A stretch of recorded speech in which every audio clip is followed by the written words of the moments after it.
সেই স্নিগ্ধতায় ভরপুর বিকালটা কাশফুলের ধুলে ধুলে বয়ে যাওয়া অবাধ সৌন্দর্যে মন আরও সতেজে ভরিয়ে তুলেছে।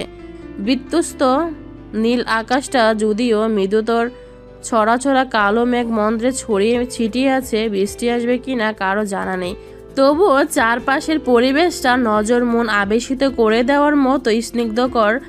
নতুন নববধূ বেশে থাকা বইয়ের রূপের মতো নজর কাড়া, মনোমুগ্ধকর। উত্তরার দিয়াবাড়ির কাশফুল বাগানের পিচ ঢালা পথের প্রান্তরে পকেটে হাত গুজে হেঁটে চলেছে নিবান, পাশে পায়ে পা মিলিয়ে হেঁটে চলেছে ত্রিনয়। দায়িত্ব আর কাজ পাগল ছেলেটার কাজ থাকা সত্ত্বেও এখানে এক প্রকার জোর করে নিয়ে এসেছে সে। প্রথম একটু রাগারাগি করলো শরতের এই মনোমুগ্ধকর বিকাল দেখে তার বন্ধুরূপে ছেলেটার রাগ পড়েছে মনে হয়। শ্যামবর্ণ মুখের শান্ত অবয়বটা দেখতে তো অন্তত তাই মনে হচ্ছে। এত সময় চুপচাপ দুজনে হাঁটলেও এবার মুখ খুললো ত্রিনয়। স্কলারশিপ পেয়েও নিজের স্বপ্ন পূরণে পিছু হাঁটলি, বিসিএসটাও তো অন্তত দিতে পারতিস। এখানে কিন্তু আঙ্কেলের দোষ দেওয়া যায় না। স্কলারশিপ পেয়ে তখন পরিস্থিতির খাতিরে আঙ্কেলকে সাপোর্ট দিতে বাহিরে দিতে পারিসনি, ঠিক আছে, কিন্তু যখন পরিস্থিতি ঠিকঠাক হলো তখন তো আঙ্কেল সাপোর্ট দিয়েছিল তোকে, পিছু পা হলি কেন? সব জায়গায় নিজের আবেগ অনুভূতি ধীর চিত্রে চেপে রাখার চেষ্টা করলো। দুজন ঘনিষ্ঠ বন্ধু যখন এক জায়গায় হয় দুজনে মন খুলে কথা বলার চেষ্টা করে, যদিও নিবান কমই বলে। বিকেলের হিমল হাওয়ায় সাদা কাশফুলের বেলাগুলো দুলে দুলে চলেছে, সেদিকে এক পলক তাকিয়ে সামনের দিকে নজর দিল নিবান। ত্রিনয়ের কথার উত্তরস্বরূপ কিছু সময় তাকে অপেক্ষা করলো, ফের বলল, ওনাকে ওই অবস্থায় রেখে আমি নিজের স্বপ্ন পূরণের কথা ভাবিনি, কারণ আমার বিবেক ঋণী ছিল ওনার কাছে, সেটা শোধ করবার পালা এসেছিল তখন। আর পরিস্থিতি ঠিক হলে পরবর্তীতে যাওয়ার কথা বলছিস? আমি JS ইন্ডাস্ট্রির কর্ণধরের চেয়ারে বসে সমস্ত কিছু পরিচালনা করলেও সেখানের কোনো কিছুর দাবিদার হকদার বলে নিজেকে মানি না। আমি যা হতে চেয়েছিলাম সেটা শুধুমাত্র নিজের মেধা আর চেষ্টাতে, সেখানে যখন বাধা পড়েছে এনাফ। আর BCS প্রিপেইড হয়েছিলাম, চেয়েছিলাম পরীক্ষা দিব, কিন্তু সেভাবে সময়টার পেলাম কোথায়? উনি আর মাও নিষেধ করলেন। নিবানের জীবন বৃত্তান্ত সম্পর্কে মোটামুটি জানা ত্রিনয়, তাই আর ঘাটালো না সে। তবে ছেলেটার এই সারাদিনের ব্যস্ত লাইফ, দায়িত্ব, কাজ সবকিছু ভালো লাগলেও নিবানের এই অতি নিষ্পিনতা ভালো লাগে না ত্রিনয়ের। কলেজ লাইফে থেকে বেস্ট ফ্রেন্ড তারা। ত্রিনয়ের আগে নিবানের কোনো বেস্ট ফ্রেন্ড ছিল বলে জানা নেই। শান্ত গভীর ছেলেটার ভার্সিটি লাইফে এসে কিছু সংখ্যক বন্ধু হলেও কলেজ লাইফ থেকে একমাত্র বন্ধু ছিল ত্রিনয়। গম্ভীর ছেলেটার সাথে ফ্যামিলি, আর্থিক সব দিক থেকে বেশ তফাৎ থাকলেও কিভাবে কি করে যেন খুব ভালো বন্ধুত্ব হয়ে গেল তারা। মায়া আর অদ্ভুত এক টানের সম্পর্ক তৈরি হলো। সেখান থেকে নির্দ্বিধায় এক অপরের ভালো বন্ধুটা জানা বোঝা। তুই ভুল ধারণা পোষণ করে আসছিস। আঙ্কেলের নজরে তুই তার বড় সন্তান, মান্যতা, ইভান সবার মতো সব কিছু পাওয়ার সব অধিকার যোগ্য সন্তান হিসেবে তোকে তিনি সেই সম্মানটা দিয়ে আসছেন। তুই তারপর ওনার সব কিছু তোর কিছুই নয়, এটা কেন ভাবিস? যে প্রায়োরিটিটা উনি তোকে দেয় সেখান থেকে তোর মুখে উনি শব্দটা আমার, সেখানে ওনার কেমন লাগার কথা তোর আমার সবার জানার কথা। তবুও কিন্তু ওনার সব কিছুর যোগ্য উত্তরাধিকারী মনে করে ওনার ইন্ডাস্ট্রির সমস্ত পরিচালনার ভার তোর হাতে তুলে দিয়েছেন। তোর ভালো মন্দ যে কোনো সিদ্ধান্ত বিনা বাক্য বয়ে মেনে নেন, তারপরেও তোর মনে হয় তুই ওনার কিছুই না। এই প্রথম নয়, এর আগে এমন বিভিন্ন কথা বুঝদার কথা দ্বারা ছেলেটাকে বোঝানোর চেষ্টা করে ত্রিনয়, কিন্তু যে বুঝদার তাকে কি অন্য কেউ শতবুঝি ও বুঝদারের কিনারার সন্তান দিতে পারে?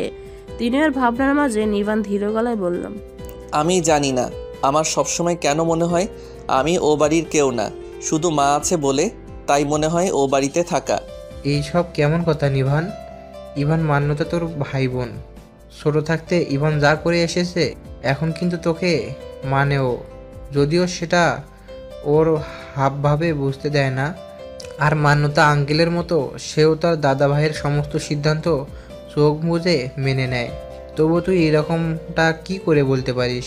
শুধু গুটি কয়েক মাসের জন্য তোর কাছের মানুষের অনুভূতিগুলো এভাবে ইগনোর করতে পারিস না। নিবান উত্তর দিল না। দৃঢ় চোয়ালের সামনের দিকে এগিয়ে চলল সে। হয়তো ত্রিনয়ের কথাই ঠিক, সম্পর্কে এত কঠোরতা ঠিক নয়, নিজেকে বা এত ছোট করে দেখা ঠিক নয়।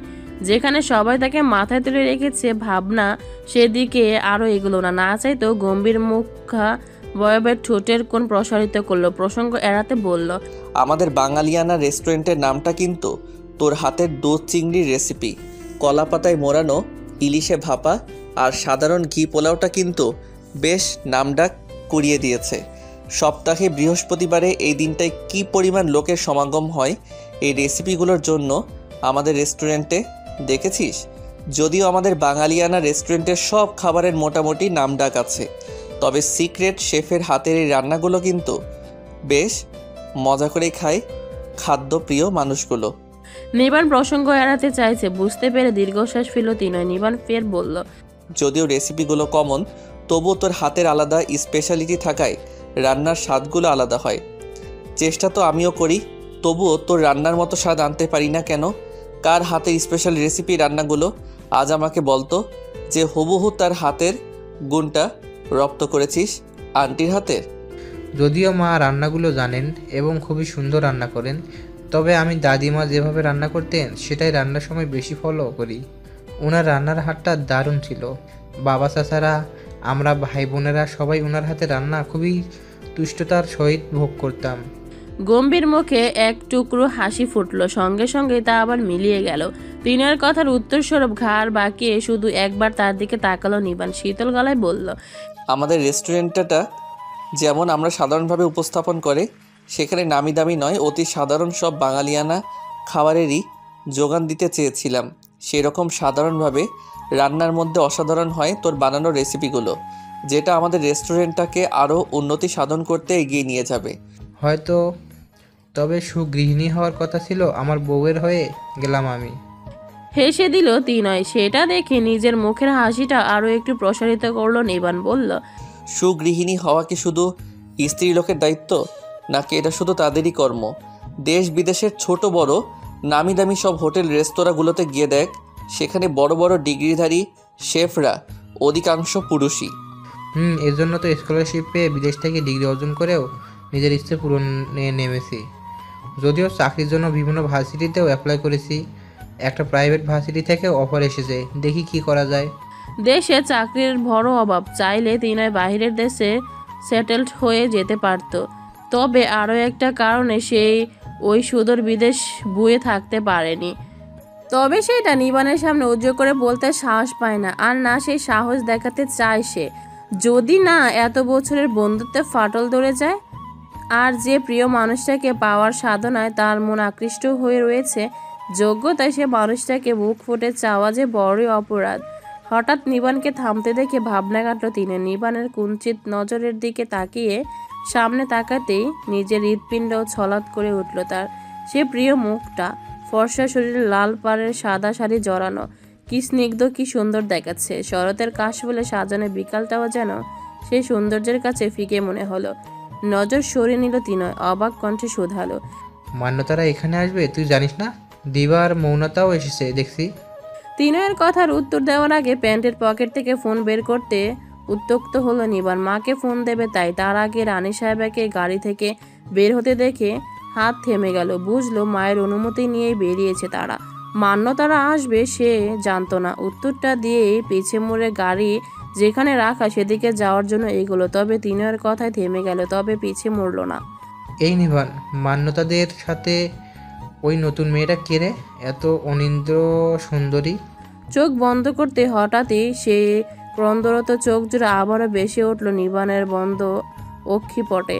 সঙ্গে সঙ্গে চোখ খুলে ফেললো সে, ভুলেও পিছে মুড়ল না।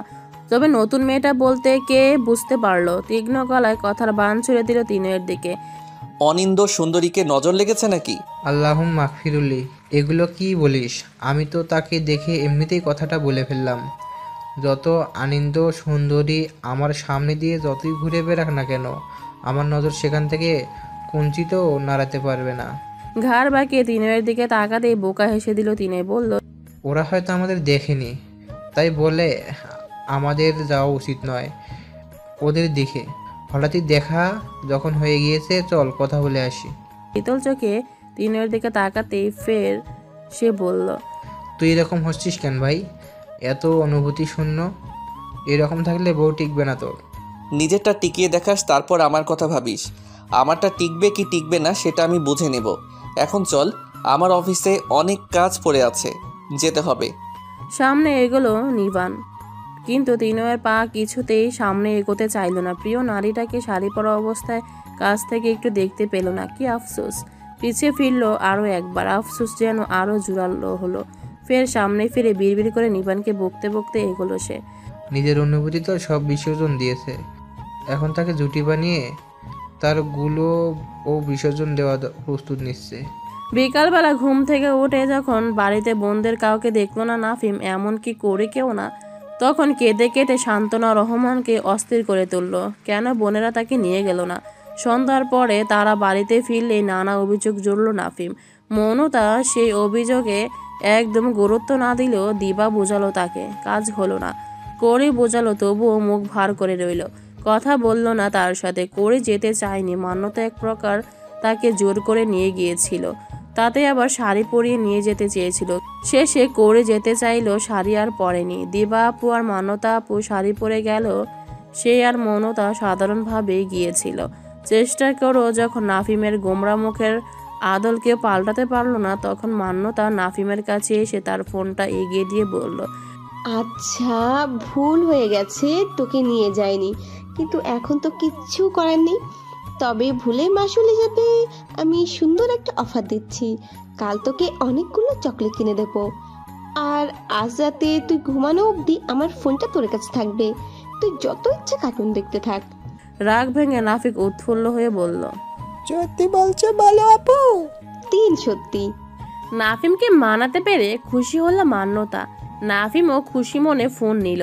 কাল স্কুলের সাপ্তাহিক ছুটি, আর সপ্তাহের এই দুদিন প্রাইভেট টিচার আসে না তার। এখন সে ইচ্ছে মতো কার্টুন দেখবে, গেম খেলবে। ড্রয়িং রুমে বসে ফোনে ব্যস্ত হয়ে পড়ল সে।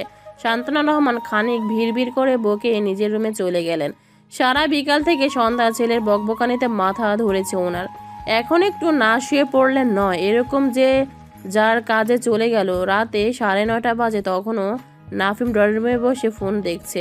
সান্ত্বনা রহমান আর নিহারিকা বেগম রাতের খাবার সাজাচ্ছেন ডাইনিং টেবিলে, সাথে রানীও এটা ওটা এগিয়ে গুছিয়ে দিচ্ছে। এই 4টা মানুষ বাদে নিচে কেউ নেই। বাড়ির কলিং বেলটা বাজতেই রানী সাহেবা গিয়ে দরজা খুলে দিল। সেদিকেও হুঁশ নেই নাফিমের। সে এত সময় ফোনে গেম খেললো, এখন মান্যতা গ্যালারি ভরা পিকগুলো দেখতে ব্যস্ত। হঠাৎ মনে হলো তার পাশে এসে কেউ বসেছে।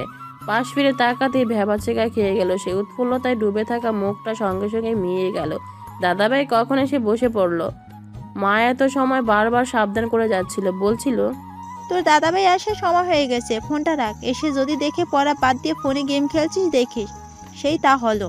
হঠাৎ বোকার মতো কাজ করে বসলো নাফিম। পরাস্ত সৈনিকের মতো ফোন নামক অস্ত্রটা সসম্মানে নিবানের দিকে বাড়িয়ে দিল। সেটা দেখে কপাল কুঞ্চিত হলো নিবানের। হাত বাড়িয়ে সেটা নিতেই নাফিম দৌড়ে চলে গেল। আশ্চর্য হয়ে সেদিকে কিছুক্ষণ তাকিয়ে থেকে নজর ফিরিয়ে আনতেই নাফিমের রেখে যাওয়া ফোনের গ্যালারিতে নজর স্থির হয়ে গেল। হালকা কলা পাতা রঙের একটা সালোয়ার কামিজ পরা মেয়েটার ফর্সা সাদাসিধা গোলগাল মুখটা আটকে আছে গাঢ় জলপাই রঙা একটা হিজাবে। সেভাবে কিছুতেই নজর আটকালো না নিবানের। নজর সোজা গিয়ে আটকালো মান্যতার পাশে স্বাভাবিক ভঙ্গিতে দাঁড়িয়ে থাকা মেয়েটার ডগর ডগর কাজল কালো চোখ। শীতল স্থির নজরে সেই চোখে তাকিয়ে রইল কিছুক্ষণ। নিঃসন্দেহে মায়াবিনী জাদুময়ী দুটো চোখ। ফোনটা রাখতে গিয়েও রাখতে পারল না নিবান। মন টানলো যে জিনিসটা কখনো করা হয়নি, সেটাই করতে বাধ্য হলো নিজের মন। মান্যতার ছবিটা একপাশে ফেলিয়ে কোরের ছবিটা জুম করলো সে। সত্যি তিনের অনুযায়ী মেয়েটা অনেক সুন্দরী। ছবিটা আরো ঝুম করতে কোরের মোটা মোটা চোখ জোড়া স্ক্রিনের উপরে আরো বড় হয়ে ধরা দিল। কাছ থেকে সে জাদুময়ী মায়াবিনী ডগর ডগর চোখ জোড়া গভীর আর নিষ্প্রভ নজরে দেখলো নিবান। হঠাৎই ফোনটা সোফার একপাশে রেখে দিয়ে নিজেকে সামলে নিয়ে উঠে দাঁড়ালো। আশেপাশে ভুলেও নজর না দিয়ে গটাগট সিঁড়িপথ ধরলো। রুমের মধ্যে গিয়ে বাহিরের পোশাক ছেড়ে ওয়াশরুমে গিয়ে চোখে মুখে পানের ছিটা দেওয়ার সময় চোখ বন্ধ করতেই সে কন্দরত চোখ জোড়া ভেসে উঠল বন্ধ অক্ষি পড়ে।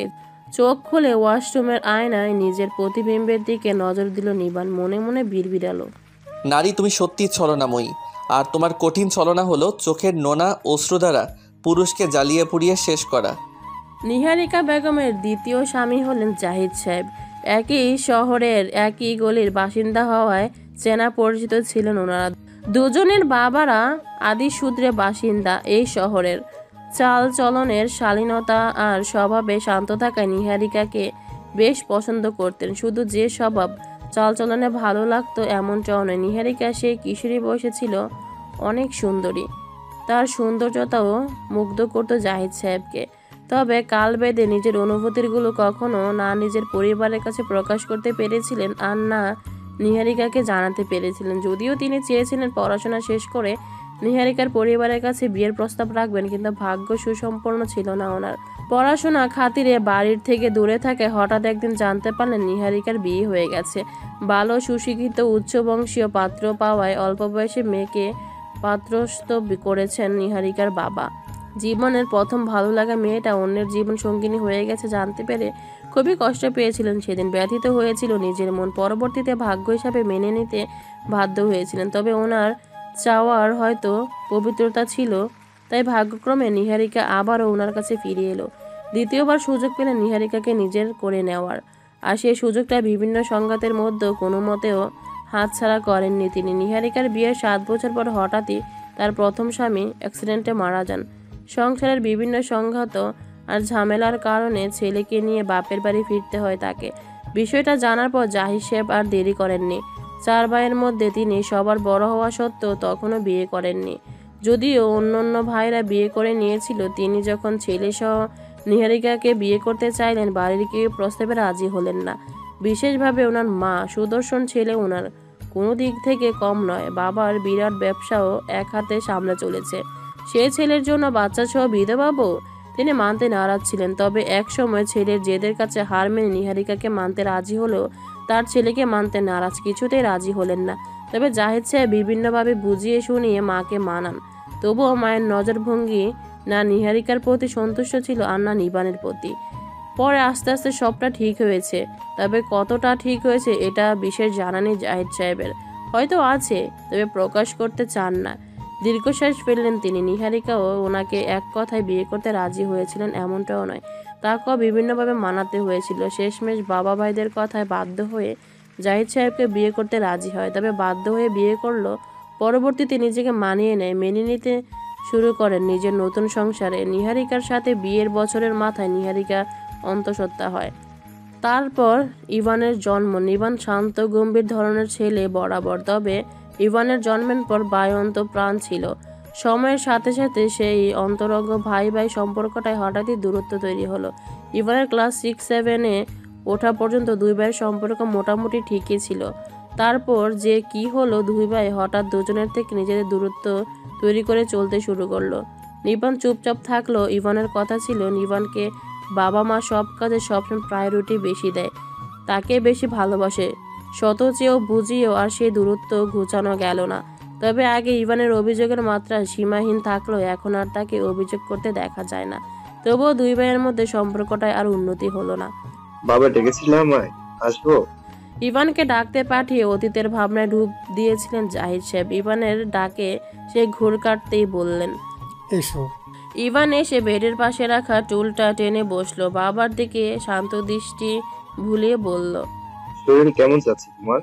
পরীক্ষার চাপে এই কদিন খোঁজ নেওয়া হয়নি। আলহামদুলিল্লাহ, এই যাচ্ছি ভালো। কিছু সময় দুদিকে নীরবতা চলল। ইভানের নীরবতা বুঝে জাহিদ সাহেব মুখ খুললেন, পড়াশোনা তো আপাতত শেষ, এখন কি করতে চাইছো? এবার অফিসে বসা চিন্তা ভাবনা করলে ভালো হয় না?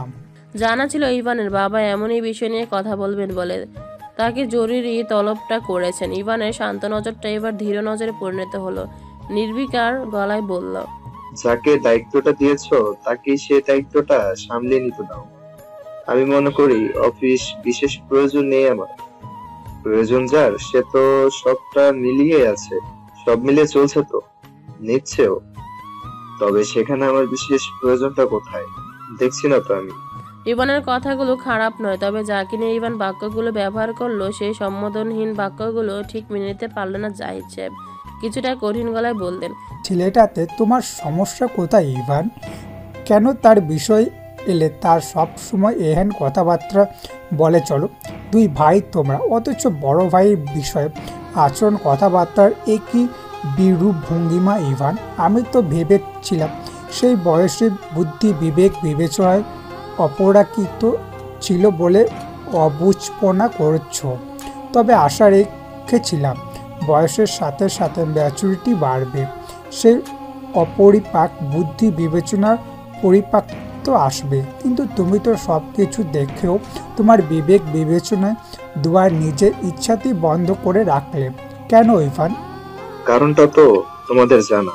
তোমাদের প্রায়োরিটির প্রথমে সব সময় সে, আর ভালোবাসো বেশি তোমরা তাকে। মা হওয়ার প্রথম অনুভূতিটা না হয় তার মাধ্যমে অনুভব করেছিলে। মা কে না হয়, মা সে প্রথম দেখেছিল, তাই মায়ের তাকে প্রায়োরিটি দেওয়া বেশি ভালোবাসার কারণ হয়েছে। কিন্তু তোমাকে তো বাবা বলে প্রথম দেখেছিলাম আমি। তবে কোনো মায়ের মতো তুমিও তো দাদা ভাইকে বেশি প্রায়োরিটি দাও, বেশি ভালোবাসো। আমাকেও দাদা ভাইয়ের মতো ভালোবাসো না কেন? এটা তোমার অত্যন্ত খুব বাজে ভুল ধারণা ইভান, যে আমি মনে করেছিলাম বয়স বাড়ার সাথে সাথে সূত্রে যাবে, কিন্তু তুমি সেই বাজে ধারণায় মনে পুষে রেখেছ। তবে আমি বলতে বাধ্য হচ্ছি, তোমাদের যদি তাই মনে হয় যে আমি নিভানকে তোমাদের সবার চেয়ে বেশি প্রায়োরিটি দিই, বেশি ভালোবাসি, তবে হ্যাঁ তাই। প্রথম কারণটা, সে আমাকে বাবা না ডাকলেও আমার প্রথম সন্তান। আর দ্বিতীয় কারণটা, চোখে দেখা এবং জানা সত্ত্বেও ও যদি বাবার মুখ থেকে শোনার ইচ্ছে হয় তোমার, তবে শোনো। তোমার দাদি চাচিদের আর ফুপুর ভাষ্য মতো আমি আমার স্ত্রীর প্রথম ঘরের সন্তানকে নিয়ে বেশি মাতামাতি করি, আর আমার সন্তানদের দাবি হলো তাদের বড় ভাইকে আমি সবসময় প্রায়োরিটি বেশি দিই, বেশি ভালোবাসি। কেন? অর্ধাঙ্গিনীর সন্তানকে যদি নিজের ভাবা যদি মাতামাতি হয়, তবে সেটা মাতামাতি। এই কথাগুলো কখনো আমি আমলে নিইনি, গুরুত্বপূর্ণ মনে করিনি, তাই তো নিয়ে অযথা তর্কা বিতর্ক জড়াইনি। কিন্তু নিভান, ওর দোষটা কোথায় বলো তো? বাচ্চা বয়সে বাবাহারা হয়ে যাওয়া, নাকি তার স্বভাব ব্যবহারে তার প্রতি টান ভালোবাসা অনুভব করা? নিভান যখন এই বাড়িতে এলো তুমি ছিলে না তখন। তবে শুনে দেখো তো, ওর কোনো প্রকার অসঙ্গতি আচার ব্যবহার কারো নজরে কখনো পড়েছে কি না? এইটুকু ছেলে কখনো এ বাড়ির কারো কাছে কোনো জিনিসের আবদার অযথা বায়না করেছে কি না? এমনকি আমার কাছেও না, আর না তোমার মায়ের কাছে। তোমার মা বরাবরই তার প্রয়োজন বুঝতে পেরে তবে তাকে প্রয়োজনীয় জিনিস দিতেন। সেই ছেলেটাকে ভালো না বেসে থাকতে বলছো? তোমার মাকে বিয়ে করার পর নিভানকে কিন্তু তোমার নানিমণিরা নিজেদের কাছে রাখতে চেয়েছিলেন। তার মাথার উপর ছাদের কিন্তু অভাব ছিল না, কিন্তু আমি চাইনি ওইরকম একটা শান্তি নিষ্পাপ বাচ্চা মা ছাড়া থাকুক, মা ছাড়া বেড়ে উঠুক, মা থেকে দূরে থাকুক। তাতে যদি তোমাদেরকে তোমাদের প্রাপ্য ভালোবাসা না দেওয়ার অপরাধ মনে হয়, আমি তবে অপরাধী। শাস্তি দিও বাবাকে, বাবা মাথা পেতে নেবে, কি করার আছে। আর তাকে প্রায়োরিটি দেওয়ার কথা বলছো। আমি যখন সুস্থ ছিলাম সবাই আমাকে গ্রাহ্য করতো, মানত, কিন্তু যেই আমি অ্যাক্সিডেন্ট অসুস্থ হয়ে পড়লাম, আমার ব্যবসা ধসে শুরু করলো, তোমার চাচিরা নিজেদের তল্পি তবলা গুছিয়ে নিয়ে কেটে পড়লো, পিছে ফিরে তাকিয়ে দেখার প্রয়োজন মনে করলো না আমি তাদের রক্তের সম্পর্কিত ভাই বেঁচে আছে নাকি মরে গেছি। অথচ বাবা মার যাওয়ার ভাই বোনদের নিজ শরীরকে যত্ন নেওয়ার মতো লালিত পালিত করেছে, যদিও সেটা আমার তাদের প্রতি হক ছিল, কথাগুলো বলা উচিত নয়। তবে আমি একজন রক্ত মাংসের মানুষ, তাদের গুছিয়ে নেওয়া সম্পদ সব আমার পরিশ্রম ছিল। যদি ও পিতার সম্পত্তি অধিকার সবার সমান, তবুও সেখানকার কঠিন হাড় ভাঙা শ্রমটা ছিল আমার। কোনো কিছু থেকে তোদের তো আমি চুল পরিমাপও বঞ্চিত করিনি। তবে তারা কি করল? বিবেকহীন মানুষ মনুষ্যত্বহীনে পরিচয় দিল। আমি অসুস্থ দেখো স্বার্থপরের মতো নিজেদের আখের গোছাতে ব্যস্ত হলো, রক্তের টানটা পর্যন্ত দেখলো না। সেই ধসে পড়া ব্যবসাটা নিজের ক্যারিয়ারের কথা বাদ দিয়ে হাল ধরল কে? তোমার বাবার ছেলে নয়, শুধু তোমার ওই মায়ের ছেলেটা, তোমাদের চিন্তাধারায় যে তোমাদের সৎ ভাই, আর তাকে প্রায়োরিটি লিস্টে প্রথম রাখা আমার অন্যায় বলছো? বাবা, ছোটবেলায় অন্যের কথায় প্রভাবিত হয়ে আবেগপ্রবণ হয়ে যে বিবেকহীন কথাগুলো বলেছে যত বড় হতে শুরু করলো, নজর খুলল, বিবেক পাল্টাতে শুরু করলো। ইভান বুঝতে পারলো সে এতদিন কার বিরুদ্ধে অহেতুক অভিযোগনামা করে এসেছে। তবে তখন দুই ভাইয়ের সম্পর্কে এত দূরত্ব চলে এসেছিল, ইগোর কারণে সেই দূরত্বটা আর ঘুচিয়ে ওঠা হয়নি। তাই বলে বাবার মুখে উচ্চারিত সৎ ভাই নামক সম্পর্কটার নাম দিয়ে দাদাভাইকে কখনো দেখিনি সে। এত নিচু মানসিকতার তার আগেও ছিল না। আর এখন মাথা নিচু করল ইভান, ফের বলল, আমি কিন্তু এখনো দাদা ভাইকে সেই নজরে দেখিনি বাবা। আমার বরাবর অভিযোগ ছিল তোমাদের দাদা ভাইকে বেশি ভালোবাসেন না, প্রায়োরিটি দেওয়া নিয়ে। তাই বলে এরকম একটা কথা বলতে পারো তুমি বলনি, কিন্তু তোমার আগের আচার ব্যবহার আর এখনের বলা কথাবার্তাগুলো তো সেই রকমের ইঙ্গিত দিচ্ছে। তা না হলে একটা বিবেকবান সুশিক্ষিত ছেলে হয়ে এখন ওইসব উল্টোপাল্টা কথাবার্তা বলো কি করে? চোখে দেখে শুনেও ভাবনাও তো আসে কি করে তোমার?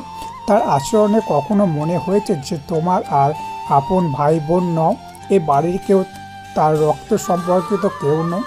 সে ধসে পড়া ব্যবসাটা পুনরায় দাঁড় করাতে কী পরিমাণ ধৈর্য কষ্ট সাধ্য করা লেগেছে তুমি জানো? ব্যবসায় ঢুকে দেখো, এখনও সাজানো গোছানো সব, তবুও বুঝতে পারবে কত নিষ্ঠার সাথে কাজ করলে সে সম্মান পরিচয়ের সাথে চলতে ফিরতে পারছো, তা কত কষ্ট অর্জিত করতে হয়, আর এখনও নিজের পরিশ্রমটা কি পরিমাপ ঢালতে হয়। তা না হলে নিজের ছোট চাচুকে জিজ্ঞাসা করে দেখো, কেন সে নির্বাণের সিদ্ধান্তের উপর একটা কথাও বাড়ায় না? কেন আমাদের প্রায়োরিটিতে সে প্রথম থাকে? কেন তার সিদ্ধান্তকে বিনা বাক্য ভয়ে মেনে নেওয়া হয়? কথা শেষ করতে বেডের হেডে মাথা এলিয়ে দিলেন জাহিদ সাহেব। ছেলে মেয়েদের সাথে কখনো জোর গলায় বা উত্তেজিত হয়ে কথা বলেন না তিনি। বরাবরই শান্তভাবে বুঝিয়ে কথা বলতে পছন্দ করেন, তবে আজ পারলেন না। কারণটা হয়তো নিজের অসুস্থতা। সময় নিয়ে নিজেকে শান্ত করলেন, ফের ধীর কণ্ঠে বললেন, আমার ছেলে হয়ে তোমাকে এই কথাগুলো কখনো বোঝাতে হবে এটা আমার থেকে আশা করনি ইভান।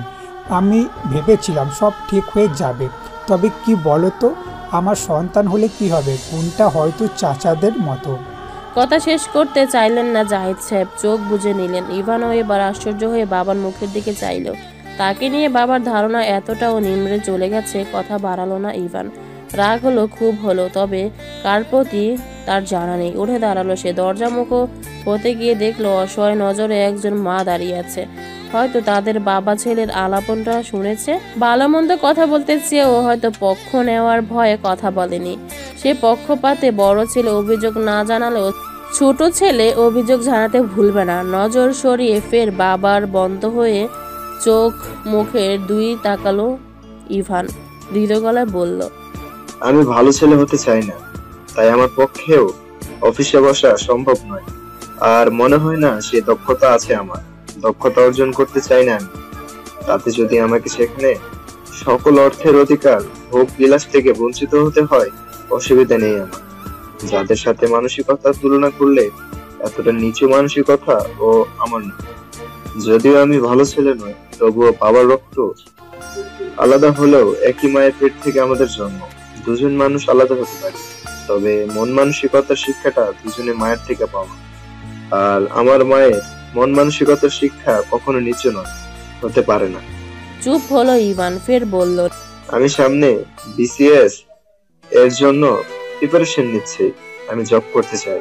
আর তুমি আমাকে যাই বলো, আমি কখনো অফিসে বসবো না।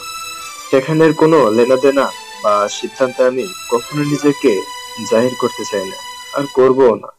নিজের সিদ্ধান্ত জানিয়ে দিয়ে চলে গেলেন ইভান। দরজার মারানোর আগে মায়ের শান্ত মুখের দিকে একবার তাকিয়ে যেতে ভুলল না। বাবার বুঝে নেওয়া নজর আর মায়ের শান্ত চাহনি বুকের ভিতর তীব্র ব্যথায় ছড়িয়ে দিয়েছে। সেটা মনের মধ্যে সংবরণ করে বড় বড় পা ফেলে চলে গেল সে। সুন্দর একটা ঝলমলে বিকাল, অথচ ইভানের মনটা সেই সুন্দর বিকালটার মতো ঝলমলে নেই। সেখানে হয়ে আছে অমাবস্যার রাতের মতো ঘুটঘুটে অন্ধকার। বাবা এখনো এরূপ আচরণে এর আগে কখনো তার সাথে কথা বলেনি, কিন্তু আজ মন খারাপ নিয়ে ছাদে উঠল ইভান। আকাশের দিকে তাকিয়ে ঘন ঘন দীর্ঘশ্বাসই ফেলল সে। মন যেটা চায় মুখ কেন সেটা প্রকাশে অক্ষম জানায়। এ কেমন স্বভাবে পুরুষ জাতিকে সৃষ্টি করেছেন প্রভু? অতি খুশিতে খিলখিলিয়ে হাসতে নেই, অতি দুঃখ কষ্ট সুখে তাপেও কাঁদতে নেই। পকেটে দুহাত গুজে স্থির নজরে আকাশের দিকে তাকিয়ে রইল নিভান। পাশে এসে কাউকে দাঁড়াতে সেদিকে এক নজর তাকে মৃদু হাসলো, বুঝলো ছেলেটাকে কে পাঠিয়েছে। হঠাৎই মন চঞ্চল হয়ে বলল, ছোট দাদা ভাই, তোমার মন খুব খারাপ। নাফিমের উত্তর না দিয়ে ঘুরে দাঁড়িয়ে হঠাৎই ওয়ালে উঠে বসলো ইভান। সেটা দেখে চোখ মোটা মোটা করে নাফিম বলল, এই কি করছো দাদা ভাই? পড়ে যাবে তো, আর বড় দাদা ভাই দেখলে কিন্তু খুব বকা দেবে। তোর বড় দাদা ভাইকে আমি ভয় পাই নাকি? তোকে এখানে কে পাঠিয়েছে বলতো? তোর বড় দাদা ভাই নয় তো? কি উত্তর দেবে? তাকে যে পাঠিয়েছে সে তো বারবার করে তার নামটা বলতে নিষেধ করে দিয়েছে, আর তার নিষেধ তো মানতেই হবে। তবে কি বলবে এখন? নাফিমকে মুখের দিকে তাকিয়ে থাকতে দেখে বারবার ব্রু নাচিয়ে জিজ্ঞেস স্বরূপ ইশারা করলো ইভান। সেটা দেখে আমতা আমতা করলো নাফিম। তা দেখে হেসে দিয়ে ইভান বলল, যা তো কিচ্ছু, আমার গিটারটা নিয়ে আয় তো, একটু গান গাই। তোর প্রশ্ন মতে সত্যি আমার মনটা একটু খারাপ, তাই মনটা একটু ভালো করি, যা নিয়ে আয়। ছোট দাদাভাইয়ের গলা দুর্দান্ত। ছোট লাগালো নাফিম। মিনিট পার হলো না, গিটার এনে হাজির হলো সে। গিটার হাতে পেতে ধপ করে নিচে নামলো ইভান।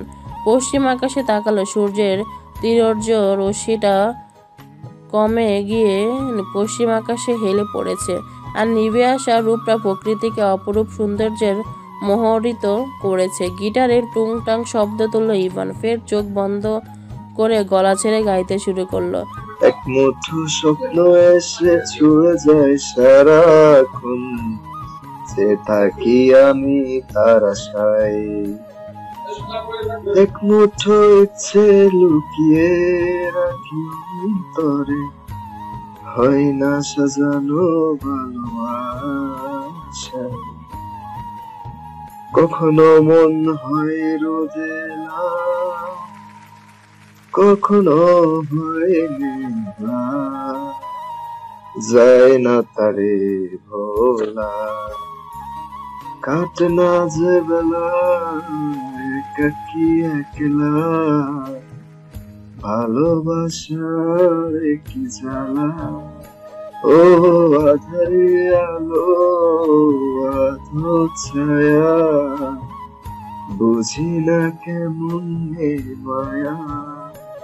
কখনো মন রোদেলা, কখনো মন হয় মেঘলা, যায় না তো তারে ভোলা। কাটে না যে বেলা একাকী একলা, ভালোবাসার কি জ্বালা। গানের মধ্যে চোখ বুজে ইভান অনুভব করতে পারলো নাফিম বাদেও তার অন্য পাশে কেউ এসে দাঁড়িয়েছে। হাতে কফির গন্ধে ঠোঁটের কোণে প্রসারিত হলো। মুখের হাসিটা আরো একটু চওড়া করে গলার স্বরটা এবার আরো উগরে দিল। খুঁজে ফিরি তাই ছবি, অন্ধমোহে ভাসি ডুবি। গানের কলিটা শুরু করতে আপনা আপনি চোখ বন্ধ হয়ে গেল নিভানের। বদ্ধ চোখে ভেসে উঠল সে কন্দরত মায়াবী আঁখি জোড়া। ভুলতে চেয়েও আরো যেন জেগে ধরেছে এই চোখ জোড়া তাকে। চোখ বন্ধ করলেই যেন কন্দরত চোখ জোড়া তাকে ভর্ৎসনা করে বলছে। চোখ খোলো নিভানের মুখের দিকে তাকালো। ছেলেটা এখনো চোখ বন্ধ করে গিয়ে চলেছে। কি দুর্দান্ত তার গলার সুর। চোখ ঘুরিয়ে ওয়ালের উপরে রাখা কফিটার উপর নজর ফেললো সে। কফিটা ঠান্ডা হতে বসেছে। খাবে না নাকি? আর ঠান্ডা হলো কি বাসি হলো ইভান ঠিকই খেয়ে নেবে। এক মুঠো স্বপ্নে এসে ছুঁয়ে যায় সারাক্ষণ, সেটা কি আমি তার আশায়। এক মুঠো ইচ্ছে লুকিয়ে রাখি হৃদয়ে, হয় না সাজানো ভালোবাসা। কখনো মন রোদেলা, কখনো হয় মেঘলা, যায় না তারে ভোলা। কাটে না যে বেলা একাকী একলা, ভালোবাসার কি জ্বালা। গান শেষ করো চোখ খুললো না ইভান। তার পাশে দাঁড়ানো মানুষের সাথে গলায় গলায় ভাব না থাকলেও মন খুলে কথা না বললেও মানুষটা পাশে এসে দাঁড়ালে অদ্ভুত মনোশান্তি অনুভব হয় বাবার পরে তার আরও আরেকটা ছায়া দেওয়ার জন্য বটবৃক্ষ আছে। যতই তার সাথে আড়ষ্টতার সম্পর্ক থাকুক না কেন, সে মানুষটা সবসময় তার ছায়া হয়ে রয়েছে। থাকবো। চোখ খুললো ইভান, তবে ভুলও আশেপাশে তাকালো না। ঠান্ডা হয়ে যাওয়া কফির মগটা হাতে নিয়ে এক চুমুকে শেষ করে ফেললো। কপাল কুঁচকে সেটা দেখে আবার সামনের দিকে নজর দিল নিবান। কণ্ঠে স্বাভাবিকতা বজায় রেখে বলল, লাইফটা তোমার, বয়সের ম্যাচুরিটিটাও হয়তো এসে গেছে, তাই তোমার লাইফের বিশেষ বিশেষ সিদ্ধান্তগুলো ও তোমার নেওয়া যথার্থ। বাবা মা কখনো তার সন্তানদের জন্য ভুল ডিসিশন নিতে পারেন না। হয়তো সময়ের চক্রে কিছু সময় সেই ডিসিশন ভুল হয়ে যায়, এটা আমার একান্ত ধারণা। তবে তোমার নেওয়া ডিসিশন যে ভুল এটাও আমি বলছি না, শুধু বলতে চাইছি তাদের দিকটাও একবার ভেবে দেখা উচিত। আমি তোমার স্বপ্ন পূরণ বা ইচ্ছের সাথে কোনো কম্প্রোমাইজ করতে বলছি না, তবে তাদেরকে শান্তভাবে বুঝিয়ে ও সব কিছু ডিসিশন নেওয়া তোমার ডিসিশনের মতোই যথার্থ উচিত।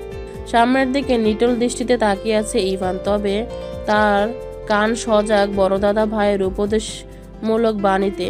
সেদিকে এক পলক তাকিয়ে নিচে যাওয়ার জন্য পিছিয়ে মোড়ালো নিবান। দু কদম সামনে এগিয়ে ফের দাঁড়ালো সে। এবার ধীর নজর ফেলল ইভানের সশরীরে। তখনও ইভানের নজর সামনে স্থির। নিবান সেটা খেয়াল করে বলল, আর নিজের লাইফের অর্ধাঙ্গিনী পছন্দ করা ও একান্তে তোমার ডিসিশন। তাই বলে যে কোনো মেয়ে আর যেন তেন মেয়ে নয়। যে মেয়েটার সাথে সম্পর্কে আছো সেই মেয়েটা ভালো মেয়ে নয়, তার একাধিক বয়ফ্রেন্ড আছে। বড় দাদাভাই হিসেবে সতর্ক করলাম, সিদ্ধান্ত এখন একান্ত তোমার। তড়িৎ গতিতে পিছিয়ে ফিরল ইভান। ততক্ষণে পা চালিয়ে সামনে এগিয়ে চলেছে নিবান।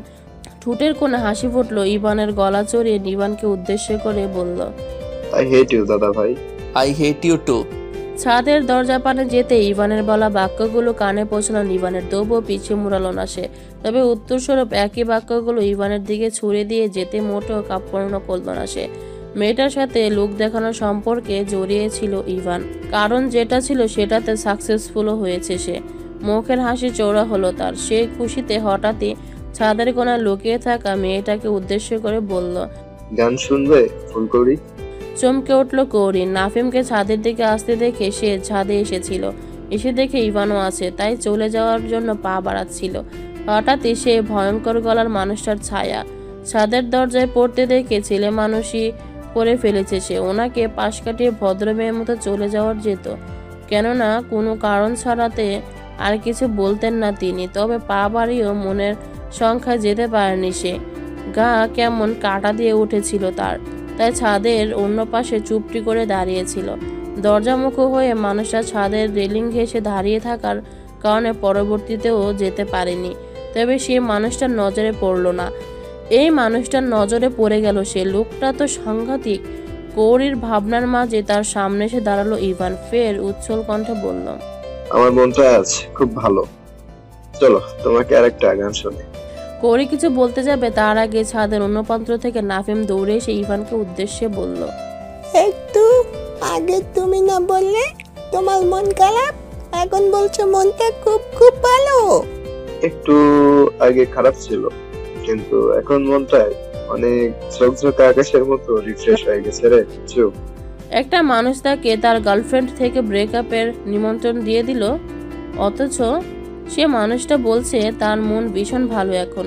একটু আগে দুবাই যে শব্দগুলো একে অপরের ক্ষেত্রে প্রয়োগ করলো, তারপরেও ছেলেটা বলছে তার মন ভীষণ ভালো। কি অদ্ভুত ছেলে রে বাবা। দুই ভাই একে অপরের থেকে কেউ কম না, দুটোই অদ্ভুত। কৌরির ফের ভাবনার মাঝে নাফিম বলল, বড় দাদা ভাই তোমাকে কতগুলো বকা দেওয়ার কথা শুনিয়ে গেল, তারপরও তোমার মন ভালো হয়ে গেছে বলছো। তারপর তো মনটা ভালো হয়ে গেল রে কিছু। ও তুই বুঝবি না। সত্যি নাফিম বুঝলো না, তবে ইভানের কঠিন কঠিন কথার মধ্যে আর যেতে চাইল না। তাই কৌরিকে উদ্দেশ্য করে বলল, এই ফুলকলি তুমি কখন ছাদে এলে? চলো বাগানের ওই দিকে যাই। সুযোগটা চাইছিল কৌরি। ইতিমধ্যে নাফিম কৌরির হাত ধরেছে। নাফিমের সাথে যেতে উত্ত্যক্ত হতে ইভান বলল, কি ব্যাপার বলো তো ফুলকড়ি, তুমি দাদাভাইকে দেখে এরকম পালায় পালায় খেলছো কেন? সকালেও দেখলাম দাদাভাইকে দেখে পালাতে, এখনো ভয় নাকি? সামথিং সামথিং কোনটা? শেষের কথাগুলো ঘন ঘন ব্রু নাচে জিজ্ঞেস করলো ইভান। কৌরি আশ্চর্য হয়ে তাকিয়ে রইল ইভানের মুখের দিকে। এই ছেলে কি করে বুঝলো সে ওই লোকটাকে দেখে পালাই পালাই করছে? আর তার গতিবিধিও লক্ষ্য করেছে ছেলেটা। তবে ভয় তো অবশ্যই, কিন্তু সামথিং সামথিং মানেটা কি? অচেনা একটা ছেলের সাথে তর্ক বিতর্ক করা ঠিক মনে হলো না বলে পাল্টা প্রশ্ন করতে পারলো না কৌরি। ইভান ফের বুড় নাচাতেই বলল, তুমিও দাদাভাইকে ভয় পেতে শুরু করলে? ইভানের কথায় অসহায় নজরে তার পানে চাইল কৌরি। সেটা দেখে নাফিম একগাল হেসে দিয়ে বলল, এটা কোনো ব্যাপার না, সবাই দাদাভাইকে একটু একটু ভয় পায়, তাতে তোমার ভয় পাওয়াটা মোটেই তোষের নয়, চলো। কৌরির হাত ধরে চলে নিয়ে গেল নাফিম। ইভানও আর কথা বাড়াতে চাইল না বলে তবে কৌরির যাবার পথে কিছুক্ষণ তাকিয়ে থেকে মনে মনে বলল, মাকে একটা সুপরামর্শ দেওয়া উচিত। সময়টা সকালবেলা। বাড়ির ছেলে মেয়েগুলো খেয়ে দিয়ে যে যার সময় মতো স্কুলে চলে গেছে। আজকে জাহিদ সাহেবের সপ্তাহে চেক আপ করার দিন, তাই নিহারিকা বেগম ওনাকে নিয়ে হসপিটালে গেছেন। ফাতেমা বেগম খাবারটা আজ রুমে খেয়েছেন। শান্তনা রহমানের শরীরটা খারাপ থাকায় এখনো শুয়ে আছেন। বাড়িটা আপাতত নিরিবিলি। ডাইনিং টেবিলের মধ্যে ভর্তি একটা চেয়ারের বসে চুপচাপ খাবার খাচ্ছে কৌরি। সে আর রানী সাহেবা ছাড়া আপাতত নিচে কেউ নেই। সেই ডাইনিংয়ে খাচ্ছে আর রানী সাহেবা রান্না করে টুকটাক কাজ করে চলেছে। খাবার মধ্যে কৌরি হঠাৎই মনে হলো তার অপর পাশের সামনের চেয়ারটা এসে কেউ বসেছে। একটা কড়া মিষ্টি সুবাস নাকে এসে ঠেকতেই কিছুটা হলেও অনুভব করতে পারলো মানুষটাকে। হঠাৎই খাবার গলায় আটকে গেল কৌরির। ভুলও মুখ উঁচু করে তাকালো না সে, তবে গলায় আটকে থাকা খাবারটা বিষমে পরিণত হলো সামনে বসা মানুষটার গম্ভীর গলার স্বরে, রানী সাহেবা, আমাকে এক কাপ কফি দিয়েন তো। বেশ সামান্য এক লাইনের স্বাভাবিক কথা কৌরির বিষম লাগার কারণ না হলেও ভয়ে হোক বা সংকোচে বিষম লেগে গেল তার। তবুও মাথা উঁচু করলো না, মাথা নিচু রেখে কেসে গেল। আশ্চর্য হয়ে মাথা নিচু করে থাকা মেয়েটার দিকে তাকিয়ে রইল নিবান। ড্রয়িং রুম থেকে ডাইনিং টেবিল ফাঁকা দেখে সে ডাইনিংয়ের দিকে এসেছিল। তখন কৌরিকে খেয়াল না করলো, কাছে আসতে বুঝতে পেরেছিল চুপচাপ নিঃশব্দে একটা মেয়ে ডাইনিংয়ে বসে খাচ্ছে। সেটা দেখে চলে যেতে চেয়েছিল, তবে বিষয়টা কেমন দেখায় তাই আর চলে যায়নি। নিঃশব্দে সে ডাইনিংয়ে বসেছে আর মেয়েটাও তো স্বাভাবিকভাবে খাচ্ছিল। তবে হঠাৎ কি এমন হলো যে বিষম খেতে হলো? খাওয়ার ধরন তো তাড়াহুড়ো নয়, আস্তে আস্তে। তবে বিষম খাওয়ার কারণ কি? রানী সাহেবা, জলদি এদিকে আসুন। কৌরির বিষম কানে যেতেই ডাইনিংয়ে আসছিল রানী। শুধু ভীমের ফেনাতে ভরা হাতটা ধুতে যেটুকু সময় লেগেছে তার আগে নিবানের ডাকে ছুটে এলো সে। রানী কাছে আসতে পানি ভর্তি গ্লাসটা তার দিকে এগিয়ে দিল নিবান। ফের বলল, পানি খেতে দিন তাকে। আগের দিনের মতো হয়নি, অল্পতে বিষম ছেড়ে গেল কৌরির। তবে বিষম লাগায় গলা বুক জ্বলে যাওয়ার সাথে সাথে চোখ দিয়ে অনর্গল পানিও বের হয়ে গেল তার। মুখ উঁচু করে পানি খেতে গিয়ে সেই নজরে একবার নজর পড়ল নিবানের। সঙ্গে সঙ্গে মাথা নিচু করে নিল কৌরি। পানি খেয়ে নিজেকে ধাতস্থ করলো, সঙ্গে মনে মনে নিজের প্রতি নিজেই বিরক্ত হলো। কারো গলার স্বর গম্ভীর হতেই পারে, তার জন্য বিষম খাওয়ার কোনো মানে হয়? গম্ভীর গলার স্বরটা তো তার বাবারও ছিল, তবে এতটাও ভয়ঙ্কর নয়। কৌরির বিষম ছেড়ে দিতেই রানী সাহেবা ফের রান্নাঘরে যেতে উদ্যোগী হলেন। হঠাৎই কফি খাওয়ার মুডটা যেন নষ্ট হয়ে গেল নিবানের। বলল, আপাতত লাগবে না, আপনি কি যেন করছিলেন সেটাই মনোযোগ দিন। কৌরি মাথা নিচু করে চুপচাপ বসে আছে। সেদিকে এক পলক শান্ত নজরে ফেলে চলে গেল নিবান। সেদিকে আর চোখে একবার তাকিয়ে এতক্ষণে চেপে রাখা শ্বাস বুকে হাত দিয়ে জোরে সোরে ছেড়ে দিল কৌরি। খেতে আর ইচ্ছে করলো না। হঠাৎ করে ডাইনিংয়ের উদয় হলো ইভান। সে এত সময় সিঁড়ির গোড়ায় দাঁড়িয়ে ডাইনিংয়ের চিত্র দেখেছে, তাই বসতে বসতে বলল, আজ বিষম উঠে গেল দাদাভাইকে দেখে। লক্ষণ কিন্তু মোটেও ভালো বলছে না ফুলকড়ি। আমার কালকের প্রশ্নের উত্তর দিলে না তো। এই যে দাদাভাইকে দেখে তোমার পালাই পালাই বিষম উঠে যাওয়া হয় নাকি সামথিং সামথিং? এই লোকটা তার পেছনে গোয়েন্দাগিরি করছে। এ কি অদ্ভুত ঝামেলায় ফেসে গেল সে। কালকের মতো ইভানকে ব্রু নাচিয়ে জিজ্ঞেস করতে দেখে মিনমিন সরে মুখ খুলল কৌরি। ওনার গলার স্বর শুনলেই আমার কলিজা কেঁপে যায়। কেমন অদ্ভুত মানুষ উনি। তাই কথা শেষ করলো না কৌরি, তবে কৌরির না বলা কথার অংশ বিশেষ বুঝে নিতে পারল ইভান।